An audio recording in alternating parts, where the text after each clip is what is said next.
Mr. Rahat grew up in close proximity to nature as a child. The foggy, cloudy weather is suddenly reminiscing about his past. Thinking about those times of his remoteness, jumping into the sea with friends in groups, fishing, spending time with nature in an uninterrupted way. At that time, his dream was to be close to nature, to travel abroad, to the sea, to the ocean, to discover the wonderful secrets of nature. He has been isolated from everything for almost 40 years. After the death of his father, many of his wishes remained unfulfilled. He sacrificed everything and looked at his family. His whole meditative idea was only about reading and how to support the family. For many years, he did not touch the soft waters of the sea, nor did he return home behind the wings in the evening. Friends would be surprised to see him. How did this naughty boy become like that? He used to teach his lower class students in many batches to support his family, except during his study time. In this way, he has completed his education very successfully, now working as the CEO of a multinational company. He also has a son and a daughter. They also work now. Many achievements were added in his life. But still, some imperfections do not allow him to sleep in peace. His childhood desires still haunt him. He can't get out of all that despite trying hard. So, he told his children about his dream. Her daughter Ria heard it first. "No, Dad, we can't let you go anywhere alone at this age.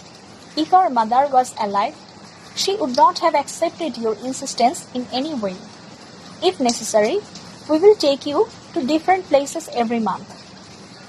Mr. Rahat smiled a little at the girl and went to the shop and sat down. But Mr. Rahat is unaware of his words. He looked at his children and said, "Take care of everything. I will now spend time somewhere in a secluded place close to nature. I don't like this busy city anymore. I have been sacrificing a lot since the beginning of my life.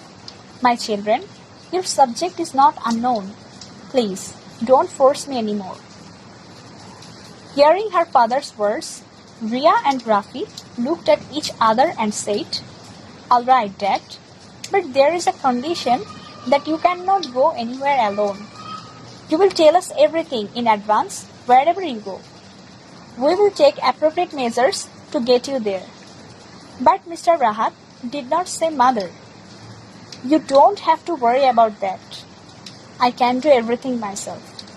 This time Rafi said, "Dad, then hire someone as your assistant. That will take you to the place you want."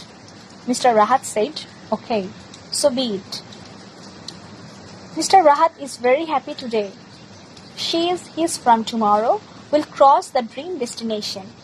Mr. Alam was appointed as Mr. Rahat's assistant. After a long wait, the time has come for Mr. Rahat to go on a sea voyage.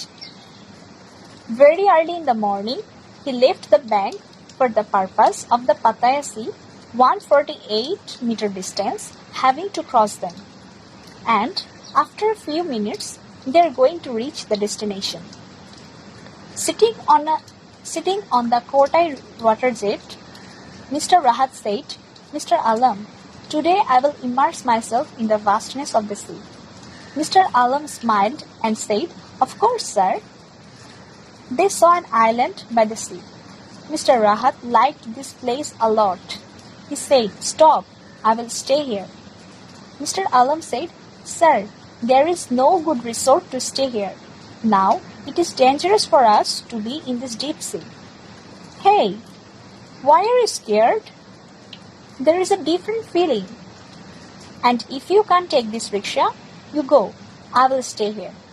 Mr. Alam said nothing and stood silently.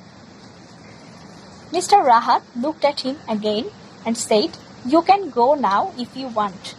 I will stay here until at least tomorrow. You will come and take me tomorrow afternoon."